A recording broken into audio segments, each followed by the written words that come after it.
Cool. All right, Josh, on this beautiful day, let's give the folks a few seconds. Yeah, yeah. Wah, wah, wah. Wow, wow, wow, sauce. They swore that's not what that song said, Yeah. but that's the only thing they said. I don't know what Like they said. they said Wawa sauce. That Wawa sauce. That's what they said, bro. Wawa sauce. Like that's like I didn't make the lyrics, Josh, but that's what the lyrics were. Yeah, like she put Wawa on the map as far as I'm concerned. Like all those people in Alabama and Florida getting new Wawas. I'm positive she's not from Cambodia. I don't. I dig Trinidad, but I'm positive. I'm positive it's not Cambodia. they're not. They're not close at all. Yo, yeah, shout out to Wawa. Let's get that sponsorship. All right. As you know, if you see this and you see that, and we're right around there, that can only mean one thing. That's right. Dun, dun, dun, dun, dun. Lunch break news. We are dumb lunch break boys. The one, the only, the Pharaoh live. And to my right, as always, a nickname cannot contain this man. He is only known as Josh. You know what, Josh? I've been putting a little bit of thought into that, right? I keep saying no nickname can contain him, et cetera, et cetera, et cetera. And then giving out a nickname, Josh. Josh, technically, it's a nickname. Technically, it's a nickname. I think that's your. I think that's your name, Josh. Simple as that. How you doing today, Josh? What's going on, man? Oh yeah, beautiful. Speaking of being ready to go, let's get right into it, Josh. This is lunch break news, and the biggest story across the globe, Craig, is what is going on in Washington, D.C. between Trump, Zelensky, and EU representatives. Josh, we have a lot to get to and not that much time as the wind is trying to blow over the camera. So if we have technical difficulties, we'll do what we can to resolve them. All right. So, Josh, some of the biggest things coming out. First of all, go ahead back to the page and check out our clips of breakdown of what we thought would happen after the summit with Putin in Alaska on Friday. We touched on Monday what we expected. Josh, here's what I'm hearing out of there now. There is discussion about possible peacekeeping forces. This would, of course, go into effect after whatever agreement between the Ukraine and Russia. It would be an international force there to make sure that whatever terms are kept by both sides, but we know who they really be there for. Australia has already uh, tipped their hat into the bid, saying that they are willing and interested in joining such a global force. Other countries soon to follow. The plan now is to first get a bilateral meeting, right, between Zelensky and Putin. That has not happened. The last time both sides have met face to face was in May, at which time Zelensky took a trip to Turkey. Putin sent a delegation, one of which being someone who's known for writing history books. So he did not himself go. They're hoping to have a bilateral meeting first and then a trilateral meeting, which would bring in Trump and have a deal that includes U.S. Of course, that's probably going to include some of the trade deals that we speculated on, as well as security protections for the Ukraine. Now, Trump seemed open yesterday, Josh, right? Seemed open to have U.S. troops be part of that security keeping force, right? Or security keeping measures, I should say, since there is no force that's official right now. Today, he has backtracked on an interview with Fox and Friends. Trump has explicitly said he is emphatic on not allowing U.S. troops to be stationed in Ukraine, so no boots on the ground, which keeps to his early promises during his campaign of keeping U.S. troops out of foreign conflicts. Josh, before we touch on the rest of the points, your thoughts on what we just went over?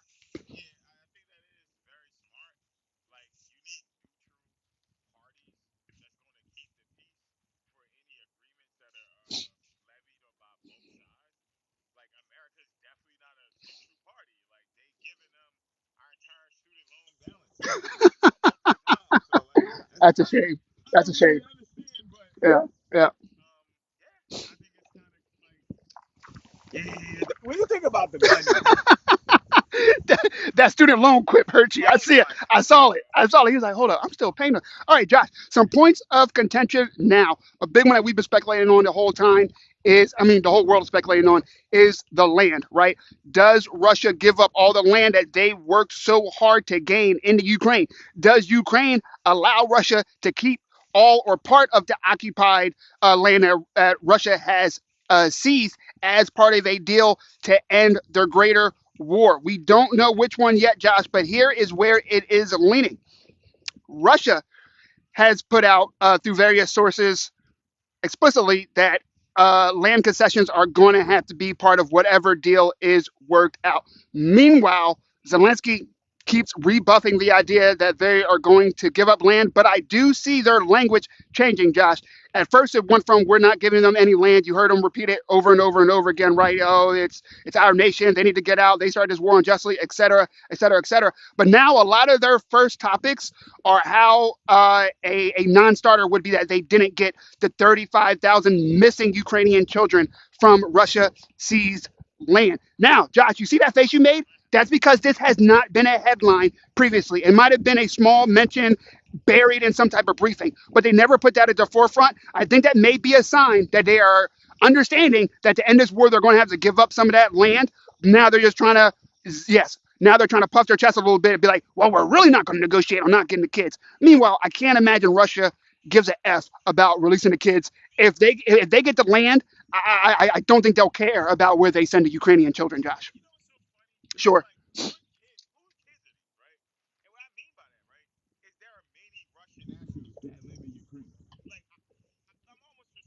It is their land, but Russia has it now, and we're talking about ending the war and what concessions they would have to make to do so. Go ahead, Josh. Just want to respond to the comment.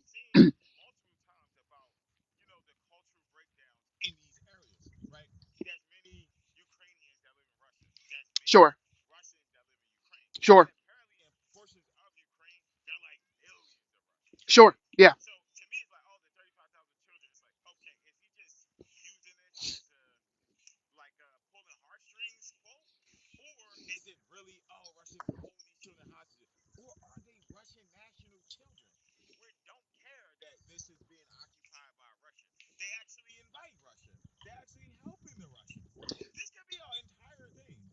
So, mhm,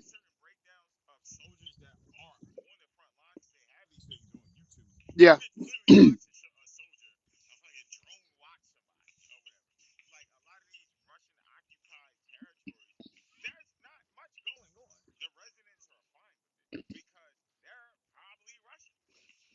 Josh,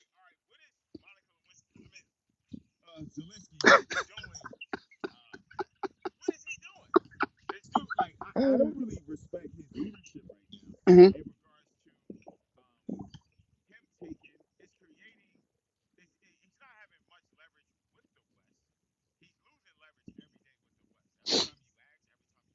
thank you for the follow.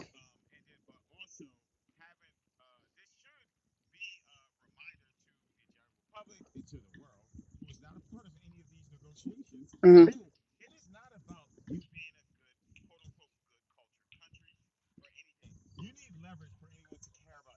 Gizmo says free Diddy. You said it, not us. Real quick, Josh, some more points of contention. So, Donald Trump seems to be leaning towards Putin, at least in the sense of land concessions needing to be made.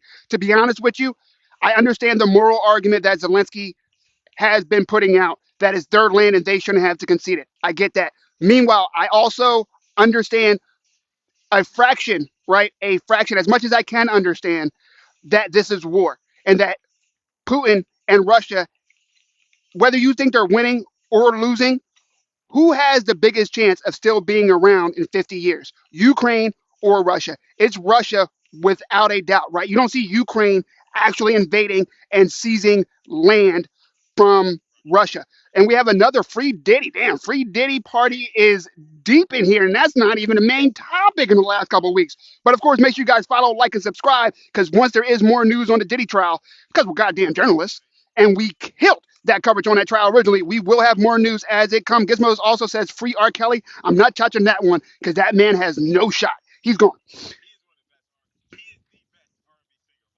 right.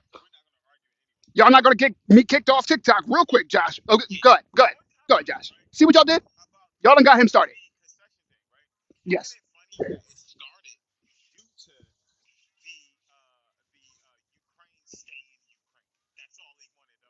Hmm.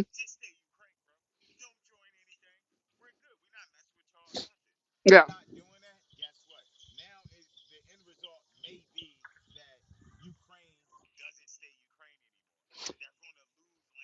Yeah. So, and we talked about that yesterday. And please hold on, real quick on that, Josh, because I'm going to segue right back to you. So Russia is not committing to a meeting at this point with Zelensky, right? They're also saying that Ukraine needs to hold a election before they are willing to accept any type of peace treaty. Now that gets super tricky, Josh, right? Because does Russia have a point? Yes, Zelensky's term is up. So it'd be like Donald Trump in his second term saying, hey, we're still in war, so we're not going to have an election. I'm going to stay president. Everyone in America, everyone on the left in America would be up in arms. Me as well, right? I'm not even on the left. I would be up in arms too. I don't like that type of shit, right? But here is something to think about. The logistics and practicality of an election in Ukraine is very tough right now, Josh, because of we talked about yesterday how many people are displaced from that country. A lot of their women have flew, yeah, fled the country, right? A lot of their elderly have fled the country. So any any election, no matter who wins, whether it's somebody who's backed by Zelensky's party or what I think is much more likely would be someone backed by a pro-Russian party, winning that election would be contested across the globe no matter how it went. So it'd be extremely hard to hold an election. At the same time, it's extremely understandable for Russia to say Zelensky's not even supposed to be president right now. Why are we negotiating with this guy? His job is over, right? Go for it.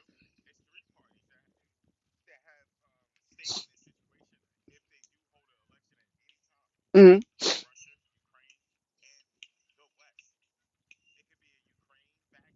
Gizmo says much love to Putin. All right. But, mhm, mhm.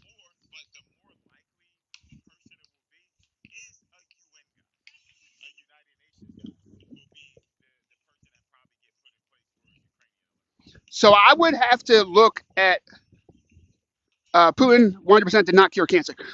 But I would have to look at Josh what the population of the occupied space in Ukraine is, because it would come to no surprise to me is if a pro-Russian candidate wins that area by 100%. You know what I mean? I'm not saying it's going to be the official. I'm not going to say it's not going to be cooked numbers, but those areas you can't imagine if you're being occupied by Russia, and also they already have a lot of ties to Russia in that area that a pro Russian candidate wins. Gizmo says, look again. You know what? We're goddamn journalists. So I will look into your claim of Putin curing cancer. And if it is wrong, make sure you're here tomorrow for lunch break news because I'll eat a crow sandwich, bro. I'm not scared. I'm not afraid of facts. We're goddamn journalists. You understand what I'm saying to you? Real quick, Josh. The Ukraine parliament is saying they need the U.S. to put pressure on Putin in the form of more sanctions in order to get him to come to the table. Josh, I got to tell you, I don't like that at all. I don't like that at all, bro.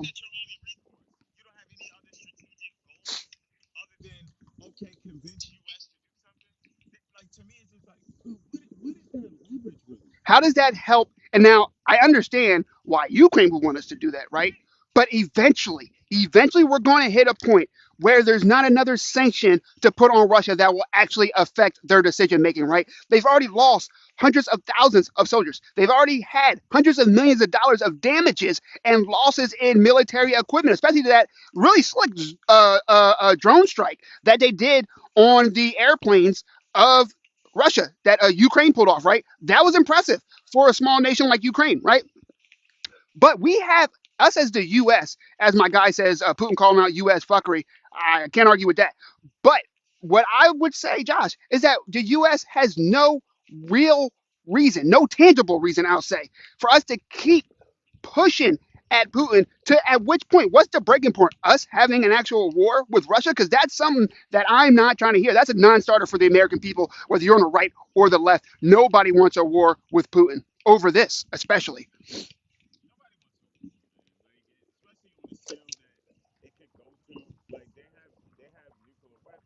Right. A lot of them.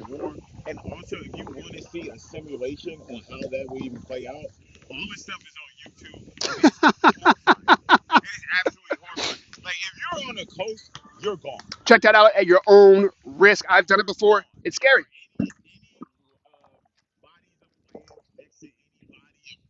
Gone. Yeah, it's over with. And real quick, Josh, we have 15 minutes left. Let's get into some fun. The second and last topic of today is the ongoing negotiations with the WNBA and its players. Josh, it's a lot going on here, man. Here's what I'm going to do, Josh, because I can't wait to hear from you. You're the basketball guy, right? So this is going to be your topic largely, Josh. Just let me read off some numbers for you and the people so we know where we're at, and then you take it from there, please. Okay? Real quick, Josh. The WNBA players have turned down an offer to increase the salaries to the following figures, ladies and gentlemen. Right now, the 0 to 2 year minimum is 66,000. Right? What it would be in the offer that was declined by the players, it would go up to 250K. Josh, the 3+ years minimum currently is at 79,000. That's at 80,000 a year that you guys keep hearing. It's actually the current minimum for anyone with a contract 3 years or more. So that 79K would also go up to 250K, right? So minimums across the board, 0 years, 3 years, 8 years would be at 250K. They're currently at 66 and 79 years, right? The max currently is 214,000. It would go up about 5x to $1 million. The super max is currently at 250K. That would go up 4x, more than 4x a little bit, up to $1 million as well. Again, guys, what is going on is the WNBA players are asking for a revenue split type deal. That the split would also be um, recalculated for the growth year to year, Josh. That is what the WNBA, a subsidized negative net company, is trying to get via its players. Josh, take it over, please.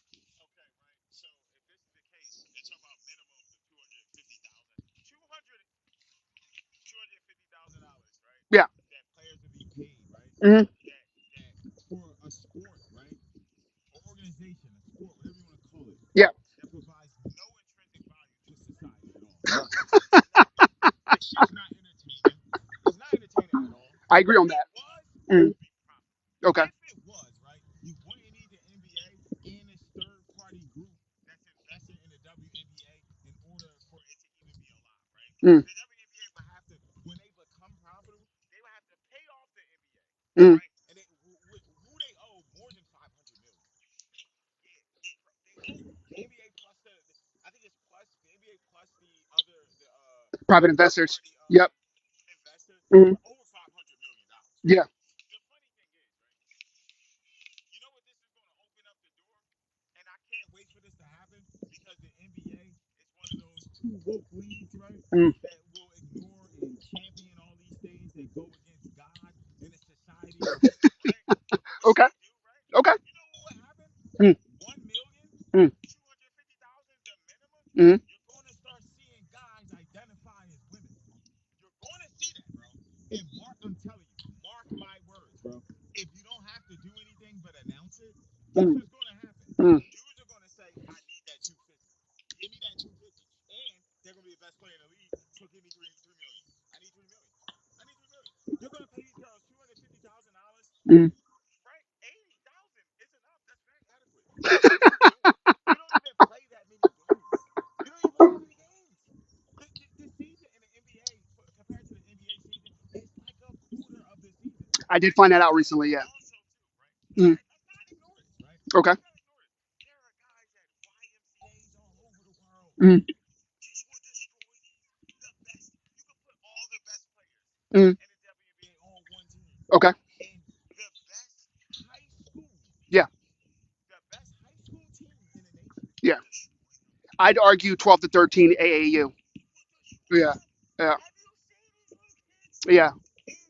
Little kids, put the air quotes up. But the funny thing to me is just like, oh, Kids there big are as hell dudes these that's not days. going to touch. There are dudes that's not going to ever touch money Sure. playing basketball. Sure.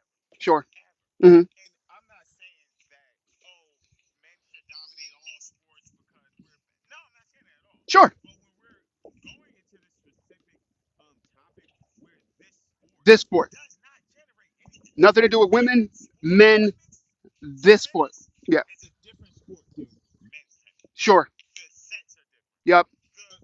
Everything is different, right? Sure. Sure. Plus, guess what? It's absolutely entertaining. I love it. It's absolutely entertaining. Love it. I don't know why all these WNBA players don't just transition to volleyball and just bless all men around the world. Just bless us. I'd probably watch that, Josh. I'm not gonna lie to you. Bless us. Real quick, because this is your segment, Josh. I just want to throw some numbers, right? I'm gonna play devil's advocate with Josh for a second, Josh. Now, let's say something in the favor of the players, right? Here's part of the logic that they're using. So, a team, the Las Vegas Aces, which I'm gonna let you guys know now. I couldn't name one WNBA team before this, except I think the Sparks is a team, right? I think I've heard that on TV. All right, so Las Vegas Aces in 2021, they sold and were purchased for $2 million. They are currently having a valuation should say, of $310 million, which surprised the holy hell out of me. Now, the New York Liberty took over a year to sell about 5, 6 years ago for around 10 to 14 million and is now valued at 450 million. They're also arguing about the $1 billion, I believe, TV deal that was just signed. So I know you guys are hearing a lot of numbers, right? You guys hearing a TV deal, you're hearing about a valuation, but remember, a valuation doesn't mean that that's money in the pockets of. Okay, valuations largely, especially, I consider WNBA to be looked at from an investor standpoint as a startup. You're not paying for what it is now.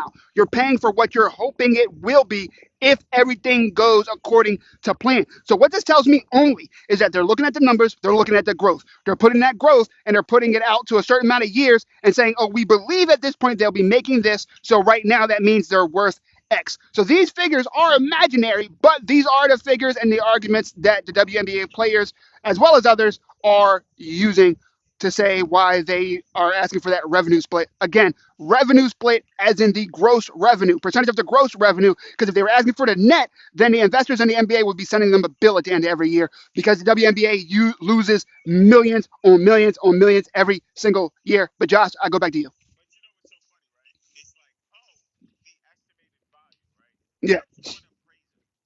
What about the other guys sure, that will give estimated values on WNBA teams, right? sure, But also this, right? It's like, yeah, these are estimates. These are best case scenario situations. We're not talking about anything material at all. We're not talking about anything, any coins that are actually coming through the arena, right? But and we're also not talking about the spikes in WNBA viewership when Caitlin Clark plays and sure, when she doesn't play. sure. When she doesn't play, it just goes back to the regular scheduled program. And how can anything that has been around for 30 years be considered a startup? That's kind of crazy to me, right? You have 30 years of proof of empirical data to gauge how this will go. It's been 30? Yeah, it's been a long time. Cheryl Swoop, remember her? Lisa Leslie? I do remember Lisa Leslie. I Exactly. remember she was on all the commercials when we were younger. I do remember that. Right. And the Mm. funny thing is, the league would actually be I think the league would actually be profitable and gain major support if the players got behind their most popular player instead of trying to tear her down at every angle and every situation they can find themselves in, There's some right? toxic stories coming out of the WNBA locker rooms via retired players. It's It's absolutely horrendous, right? But the funny thing is, these ladies don't even understand that they're currently right now being treated better than Will Chamberlain, than treated better than by their league, right? Than being treated better than Magic Johnson, Larry Bird, or equally right now. Like as if they're on these guys' level who pioneered the sport that they play, right? Who actually made the sport popular in the United States. And then there's a guy named Michael Jordan. But to make demands as if this league is anything close to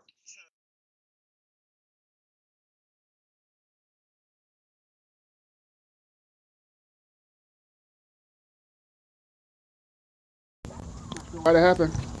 I think I'm back on. All right, try now. Thank But you for that. yeah, but Muted news is funny as hell. right. But the muted news is hilarious. But for them, they're not even understanding that they're being treated very well compared to historical figures in the league. The Will World, the Bill Russells, Sure. the Magic Johnsons, the Clyde Drexlers, all these guys. They were flying coach. They were flying regular flights, and even private jets. They didn't have these athletic trainers and personal trainers and all these Josh, things. we got to end it. This shit keep dying. Folks, I am sorry for the technical difficulties. We are live. This is Lunch Break News. an itch happens. We will finish this story tomorrow. I promise. Go ahead, like, subscribe, etc., etc., etc. When you're live, sometimes it doesn't go perfect, but we love you, appreciate y'all, and we'll see you tomorrow on Lunch Break News. Oh no.